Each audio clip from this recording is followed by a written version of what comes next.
ஸ்ரீ சாயிநாத ஸ்தவனமஞ்சரி. சுக்லாம் பரதரம் விஷ்ணும் சசிவன்னம் சதுர்புஜம் பிரசன்னவதனம் தியாயேத் சர்வ விக்னோபசாந்தயே.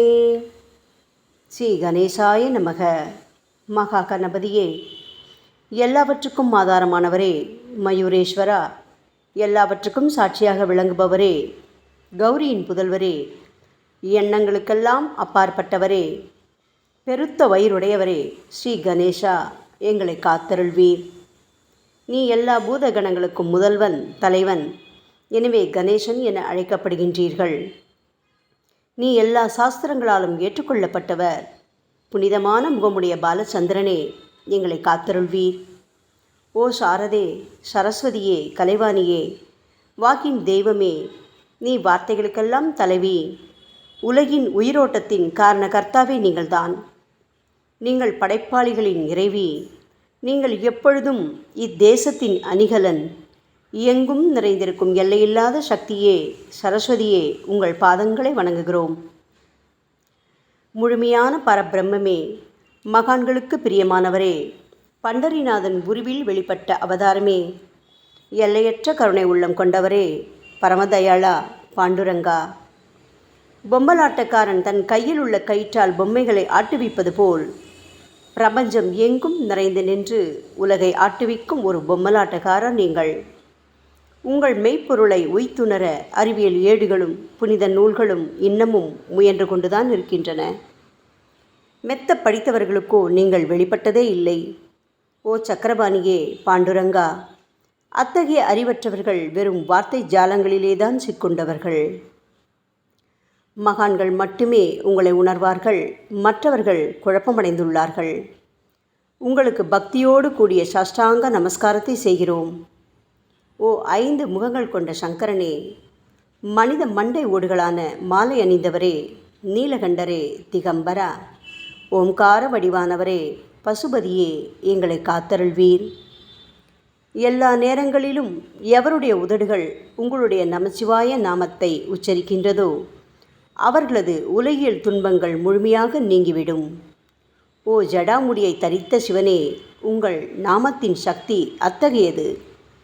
உங்களது பாதங்களை வணங்கி நாங்கள் ஸ்ரீ சாயிநாதரின் புகழை கூறும் இந்த துதியை எழுதுகிறோம். இந்த அருட்பணி முழுமையடைய எங்களுக்கு அருள்வாயாக நீலகண்டா, ஆலகால விஷமுண்ட சிவனே. இப்பொழுது அத்ரி மகரிஷியின் புதல்வரான தத்தாத்ரேயர், அவரவர் குலதெய்வங்கள் இந்திரன், துகாராம், ஞானிகள் மற்றும் எல்லா சாய் பக்தர்களையும் பணிகிறோம்.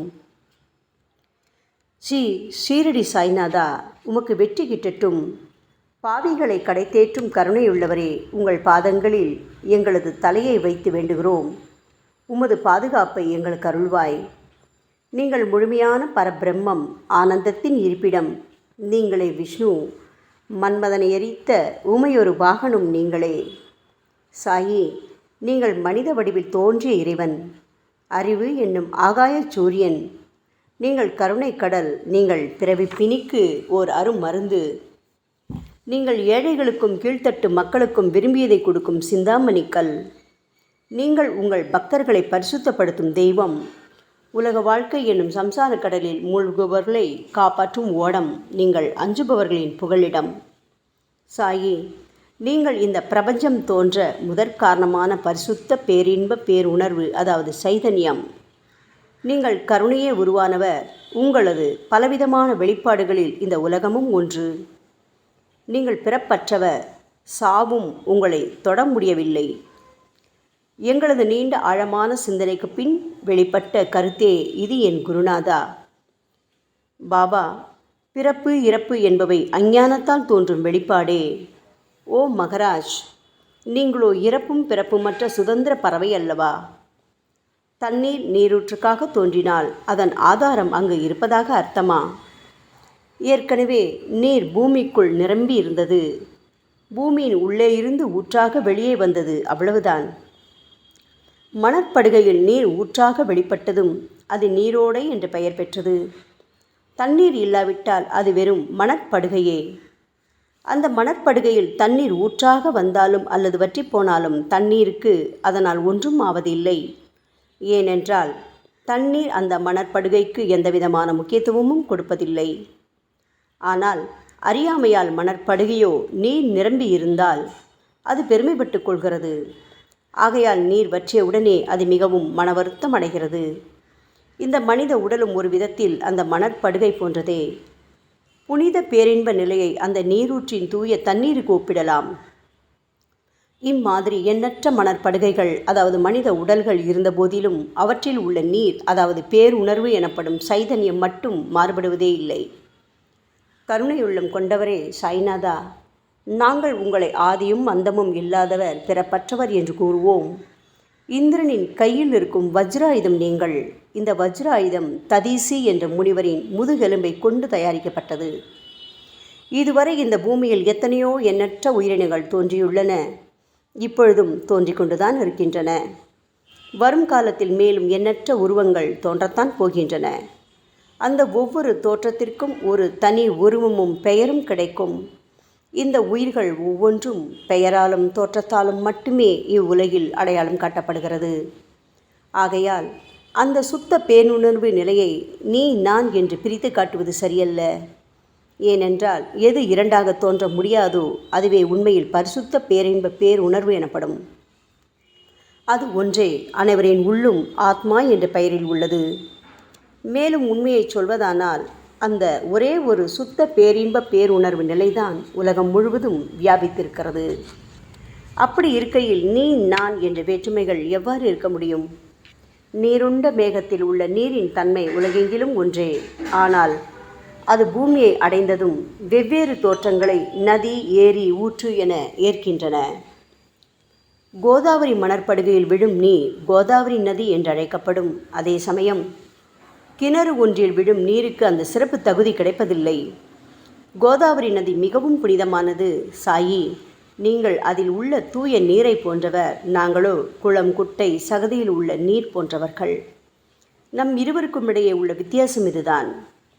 பாபா, எங்கள் வாழ்வின் குறிக்கோளை அடைவதற்கு நாங்கள் உங்களிடம் வரவேண்டும். கூப்பிய கரங்களுடன் உங்கள் பாதங்களை சரணடைய வேண்டும். ஏனென்றால் நீங்கள் ஒருவரே புனிதத்தின் உறைவிடம் என் குருநாதா. புனிதமடைந்த கோதாவரி நதி மணற்பரப்பில் மழை நீர் பாயத் தொடங்கும் போது அந்த நீர் புனிதத்தன்மையை அடையும். அதை வெறும் தண்ணீராக மட்டும் கருதினால் அந்த தண்ணீர் தான் எல்லா இடங்களிலும் இருக்கிறதே. கோதாவரி நதி தீரம் முழுவதும் புனிதமாக கருதப்பட்டது. பூமியின் அந்த மணற்பகுதி அதன் புனித தன்மையை நிர்ணயம் செய்கிறது. நீருண்ட மேகத்தினின்று கீழே விழுந்த நீரின் புனிதத்தன்மையை எந்த பூமியின் பகுதி மாற்றவில்லையோ அந்த பகுதியை கோதாவரி என்று கூறுகிறார்கள். மற்ற பகுதிகளில் விழுந்த நீர் அந்த பகுதியில் உள்ள மண்ணின் குணத்தை ஏற்றுக்கொண்டது, புனித தன்மையை இழக்கிறது. மேகத்தில் பரிசுத்தமாக இருந்த நீர் அசுத்தமாகவும் கசப்பாகவும் உப்பாகவும் மாறிவிட்டது. 6 வித உட்பகைகளான காமம், கோபம், பேராசை, வெறுப்பு, அகங்காரம், பொறாமை இவற்றை அகற்றி புனித உடலெடுத்து வந்த குருநாதா, குருதேவா, தங்களை புனித மகான் என்று அழைப்பதே சால பொருந்தும். ஆகவே நீங்களே புனித கோதாவரி. நாங்கள் உங்களை புனித கோதாவரியாக உருவகம் செய்கிறோம். இயங்கும் அத்தனை படைப்புகளிலும் நீங்கள் சிறப்புற முதன்மை பெறுகின்றீர்கள். உலகம் தோன்றியது முதலே பிரம்மா உயிர்களை படைக்க ஆரம்பித்ததிலிருந்தே கோதாவரி நதி இருக்கிறது. நீர் நிறைந்து பாயும் அந்த நதியில் இன்று வரை தண்ணீர் வற்றியதே இல்லை. ராமர் கோதாவரி நதியின் கரைக்கு வந்தபோது ஓடிக்கொண்டிருந்த தண்ணீர் இன்று வரை அதே இடத்தில் எப்படி இருக்க முடியும்? கோதாவரி நதியின் மணற்படுகை மட்டும் அதேதான். தண்ணீர் கடலை சென்றடைந்து விட்டது. ஆனால் அந்த கோதாவரி நீர் படுகையுடன் புனிதத்தன்மை மட்டும் என்றுமே மாறாமல் இன்று வரை அப்படியே உள்ளது.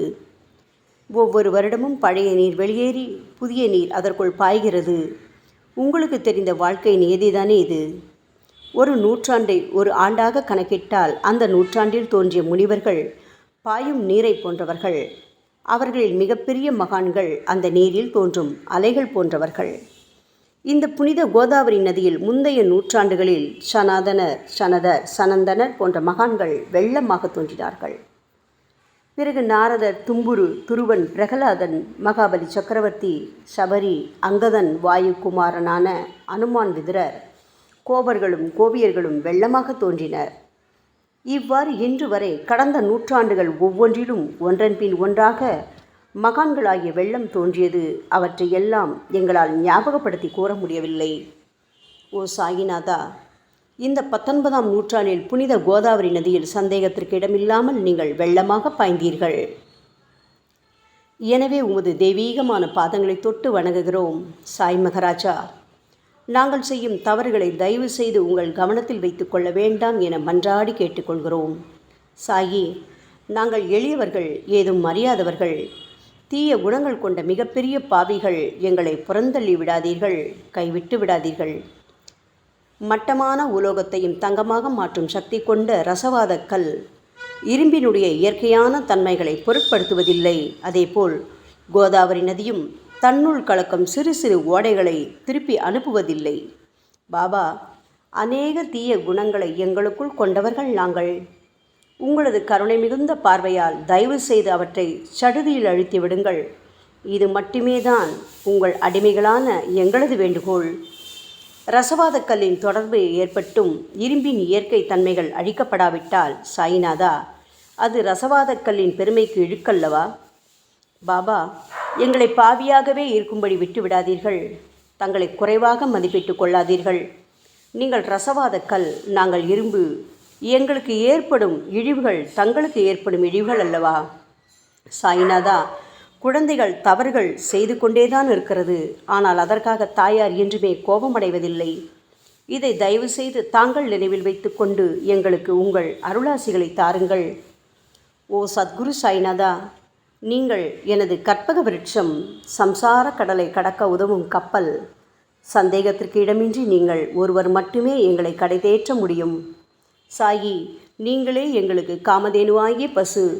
நீங்கள் சிந்தாமணி கல், ஞானவானில் சூரியனும் நீங்களே. நீங்கள் நற்பண்புகளின் சுரங்கம், ஸ்வர்க்கத்திற்கு ஏறிச் செல்லவதும் ஏனியும் நீங்களே அல்லவா எங்களது குருநாதா?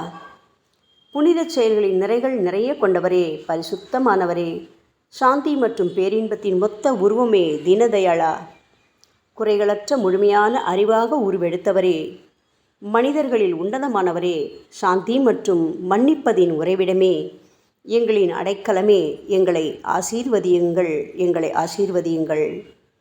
கலியுகம் ஆரம்பித்தவுடன் மகாவிஷ்ணுவால் உலகம் உய்ய அனுப்பப்பட்ட 9 நாதர்களில் ஒருவனான சத்குரு மச்சீந்திரநாதரும் நீங்களே.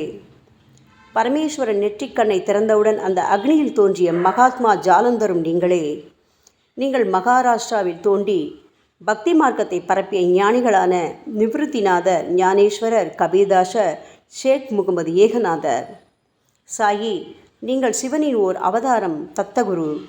நீங்களே பண்டரிநாதர். நீங்கள் ஆஞ்சநேயரின் மறு அவதாரம் ராமதாசர். நீங்கள் மகாராஷ்டிர ஞானி பாண்டுரங்கன் மீது கீர்த்தனை இயற்றிய துக்காராம்.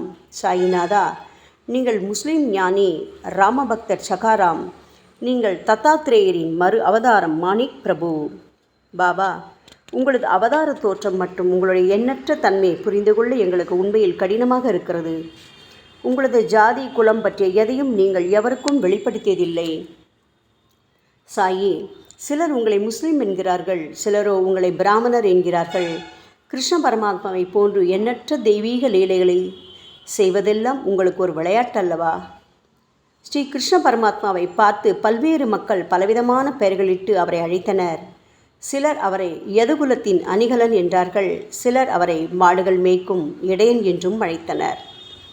தாயான யசோதை அவரை பச்சிளம் குழந்தை என்றாள். கிருஷ்ணரின் மாமனாகிய கம்சன் அவரை உயிரை குடிக்கும் மகா காலன் என்றான். அர்ஜுனன் அவரை எங்கும் நீக்கமர நிறைந்துள்ளவர் என்றான். அவ்வாறே சாய்நாதா, ஒவ்வொரு மனிதனின் மனநிலைக்கு ஏற்ப அவரவர் எண்ணங்களுக்கு ஏற்ப உங்களுக்கு பெயர்களை சுட்டி மகிழ்ந்தார்கள். மசூதி, நீங்கள் வாழும் இருப்பிடம். உங்கள் காதுகள் இந்து மத வழக்கப்படி குத்தப்படவில்லை. அதேபோல் பாத்தியா ஓதுவதை பார்த்து நீங்கள் முஸ்லிம் என்று கூறுவது பொருத்தமானதே. சாய்நாதா, நீங்கள் துனி மூலம் அக்னியை வழிபடுவதை பார்த்து நீங்கள் ஒரு இந்து என்று முடிவு செய்யப்பட்டது. பாபா, இந்த வெளிப்புற வித்தியாசங்களை வீண் விவாதம் செய்யும் எண்ணம் கொண்டவர்களே விரும்புவார்கள். உண்மையான ஞானத்தில் ஆர்வம் கொண்டவர்கள் இந்த வெளிப்புற வேறுபாடுகளுக்கு முக்கியத்துவம் தரமாட்டார்கள். சாயி, நீங்களோ பிரம்மத்தின் நிலையில் இருக்கின்றீர்கள். ஜாதி குலம் போன்றவை உங்களுக்கு முக்கியமில்லை. நீங்கள் எல்லோருக்கும் மேலான உயர்ந்த குருவாகவும் இந்த பிரபஞ்சத்தை படைத்தவராகவும் இருக்கின்றீர்கள். முஸ்லிம் இந்துக்களிடையே பகைமையுணர்வு ஏற்பட்டதால் அவர்களுக்கிடையே இணக்கமான உறவையும் ஒற்றுமையையும் ஏற்படுத்துவதற்காகவே அல்லவா நீங்கள் மசூதியில் அமர்ந்து அக்னி வழிபாட்டை நடத்தி உங்கள் லீலைகளை பக்தர்களுக்கு காட்டினீர்கள். நீங்கள் ஜாதி மதங்களுக்கு அப்பாற்பட்டவர். நீங்கள் பிரம்மமே, நீங்கள்தானே சாயி. உண்மையில் நீங்கள் எங்களது எண்ணங்களுக்கெல்லாம் அப்பாற்பட்டவர். உங்களை பற்றிய வாதி பிரதிவாதங்கள், ஊகங்கள், ஆதாரம் இல்லாத கருத்துக்கள் இருக்கும் இடத்தில் எங்கள் வார்த்தைகளுக்கு முக்கியத்துவம் எப்படி கிடைக்கும்? ஆனால் சாயிநாதா, உங்களை பார்க்கும் பொழுது எங்களால் மௌனமாக இருக்க முடியவில்லை. வார்த்தைகளால் போற்றுதலே உலக வழக்கம். எனவே உங்கள் அருளாசியுடன் சாயிநாதா, வார்த்தைகளால் எப்படியெல்லாம் உங்களை போற்ற முடியுமோ அவ்வண்ணமே போற்றி புகழ்கிறோம். கடவுளின் நிலையை விட மகான்களின் நிலை வேறுபட்டும் மிக உயர்ந்ததாகவும் இருக்கும். மகான்களின் அருகில் நான் எனது போன்ற எண்ணங்களுக்கு இடமே இல்லை. கடவுளை வெறுத்ததால் இரண்யகசிபுவும் விஷ்ணுவால் கொல்லப்பட்டார். ராமனால் ராவணன் கொல்லப்பட்டன. மகான்கள் கைகளால் இத்தகைய துர்சம்பவங்கள் ஏற்பட்டதே இல்லை. அரசன் கோபிச்சந்தன் முனிவர் ஜாலந்தரரை சாணக்குவியலுக்குள் புதைத்தான். ஆனால் அந்த நிலையிலும் அரசரின் இந்த செயலுக்காக அந்த முனிவர் வருத்தப்பட்டதே இல்லை. அரசனின் அந்த செயலுக்கு நேர்மாறாக அந்த அரசனை சம்சார சூழலிலிருந்து விடுவித்து அவனை முக்தியடை செய்தார். மகான்களின் சக்தி இப்படிப்பட்டதே. அவற்றை விவரித்து கூற முடியாது. மகான்கள் சூரியனின் ஒளியை போன்று பிரகாசிக்கக்கூடியது. சந்திரனின் மென்மையான ஒளிக்கதிர்கள் போல் இதயத்திற்கு ஆறுதல் கொடுக்கும் தன்மை கொண்டது. மகான்களின் அருள் கஸ்தூரியின் நறுமணம் போன்றது. அவர்கள் கரும்பு சாற்றினை போல் இனிப்பானது. மகான்கள் நிச்சயமாக நல்லவர்களிடமும் தீயவர்களிடமும் ஒரே விதமாகவே நடந்து கொள்கின்றனர். அதற்கும் மேலாக பாவிகளிடம் அவர்கள் காட்டும் அன்பு அளவிட முடியாதது. கோதாவரி நதியில் அழுக்கடைந்த துணிகளே சுத்தம் செய்யப்பட வேண்டி வருகின்றன. சுத்தமான துணிகள் கோதாவரி நதியினின்று வெகு தூரத்தில் பெட்டியிலேயே தங்கிவிடுகின்றன. பெட்டியில் வைக்கப்பட்டிருந்த அந்த துணியும் ஒரு முறை கோதாவரி நதிக்கரைக்கு துவைப்பதற்காக வந்தது. இந்த உவமையில் பெட்டிதான் வைகுண்டம், நீங்களே கோதாவரி. கோதாவரி நதிக்கரையே நம்பிக்கை. எல்லா உயிரினங்களும் துணிகள். 6 விதமான மன விகாரங்களான காமம், கோபம், கஞ்சத்தனம், மதம், பொறாமை, மோகம் ஆகியவையே அவைகளை பற்றியுள்ள அழுக்கு. சாய்நாதா, தங்கள் பாதார விந்தங்களை வணங்குவதே கோதாவரியில் செய்யப்படும் புனித குளியல்.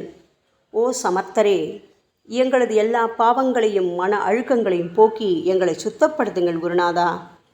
பாபா, எங்கள் சம்சார வாழ்க்கையில் உழலும் மக்களாகி நாங்கள் மேலும் மேலும் பாவம் செய்கின்றவர்களாக இருக்கிறோம். எனவேதான் உங்களை போன்ற மகான்களின் தரிசனம் பெறுவதற்கு நாங்கள் தகுதியுடையவர்களாகிறோம். கோதாவரி நதியில் தண்ணீர் நிரம்பியுள்ளது. படித்துறையில் துவைப்பதற்காக துணிகள் வருகின்றன. அவை துவைக்கப்பட்டு சுத்தப்படுத்தப்படாவிட்டால் அது கோதாவரி நதிக்கல்லவா இழுக்கை தேடித்தரும். என் குருநாதா, நீங்கள் அடர்ந்த இலைகளுடன் கூடிய நிழலையும் குளிர்ச்சியையும் தரும் மரம். உண்மையில் நாங்கள் எல்லாம் வழிப்போக்கர்கள். எங்களை 3 வித துக்கங்கள், அதாவது இயற்கை இடர்பாடுகளால் வரும் துன்பங்கள், எங்களது உடலுக்கு வரும் நோய் நொடிகள், அஞ்ஞானத்தால் நிரம்பிவிடும் பாவமூட்டை எனப்படும் வெயில் கடுமையாக சுட்டெரிக்கின்றன. கருணாமூர்த்தியே, சாயி, அந்த சுட்டெரிக்கும் 3 வித தாபங்களின் வெப்பத்திலிருந்து தயவு செய்து எங்களை காப்பாற்றும். தங்களது கருணை என்னும் குளிர்ந்த நிழல் இந்த சம்சாரம் என்னும் வாழ்க்கை கடலை கடக்க உதவும் தன்மை கொண்டது. பாபா, மரத்தின் அடியில் அமர்ந்தும் ஒருவன் சூரியனின் சுட்டெரிக்கும் வெப்பத்தை உணர்ந்தால் அது அந்த மரத்தை நிழல் தரும் மரம் என்று கூற முடியுமா என் குருநாதா? சாயி, உங்கள் அருளின்றி இந்த உலகில் நல்லது என்பது ஏற்படுவதில்லை. எனவேதான் தர்மத்தை நிலை நிறுத்துவதற்காக அந்த பரந்தாமனே அர்ஜுனனுக்கு நண்பனாக, வழிகாட்டியாக மற்றும் ஆன்மீகவாதியாக மாறினார். சுக்ரீவனின் அன்பினால் தானே விபீடனன் அரசன் ராமனின் நட்பை பெற்றான். சொல்லப்போனால் ஸ்ரீஹரியும் மகான்கள் மூலமாகத்தான் பெருமை பெற்றார். பிரம்மம் என்பது உருவமற்றது. எனவேதான் வேதங்களால் அதை வர்ணித்து கூற முடியவில்லை. ஆனால் பூமியில் அதை மனித உருவில் தோன்ற வைத்து மகான்கள் அதன் உருவமற்ற தன்மையை மாற்றினர். தாமாஜி என்ற பக்தனுக்காக பகவான் பாண்டுரங்கனை ஒரு தாழ்த்தப்பட்ட குலத்தில் பிறந்தார்.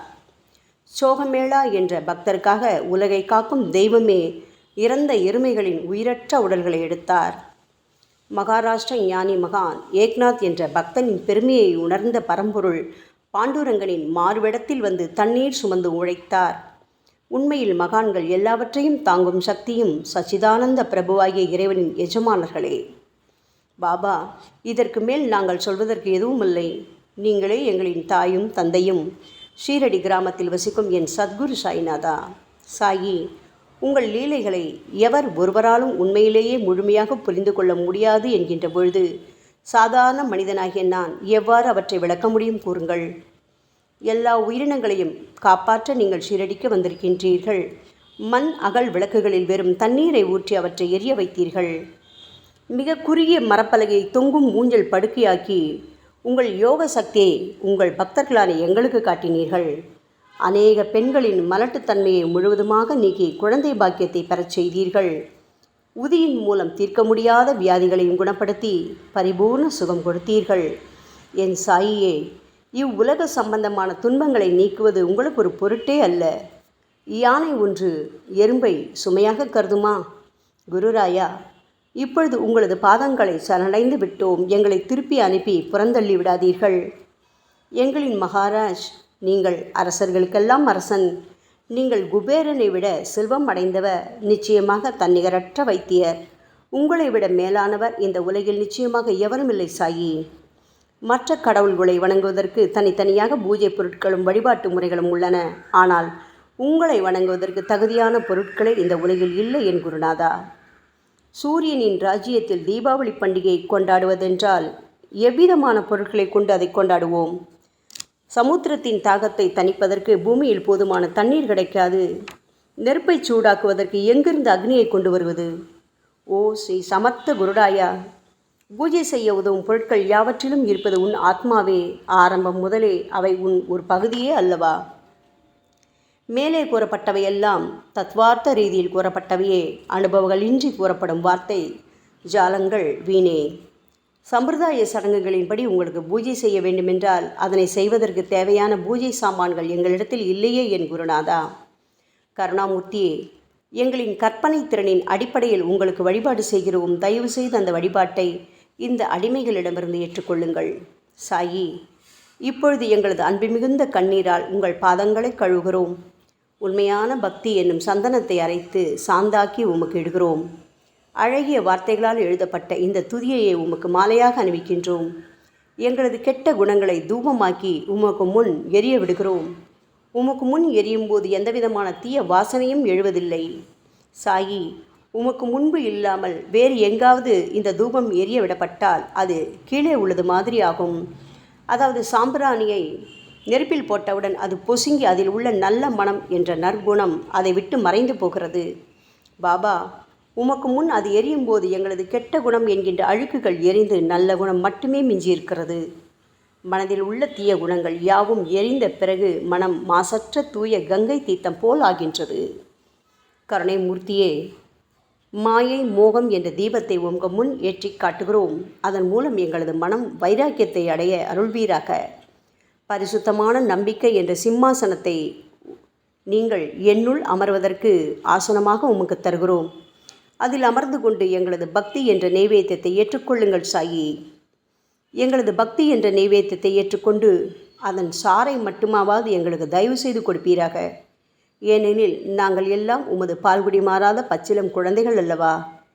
உங்கள் அருட்பாலில் எனக்கு உரிமை உண்டு. பாபா, என் மனத்தையே உமக்கு தட்சணையாக கொடுக்கிறேன். ஆகையால் நாங்கள் செய்யும் காரியங்கள் யாவற்றிலும் நான் செய்கிறேன் என்று நாங்கள் உரிமை கொண்டாட முடியாது. ஏனென்றால் நினைக்கும் மனதைத்தான் உமக்கு அர்ப்பணித்து விட்டோமே சாயி.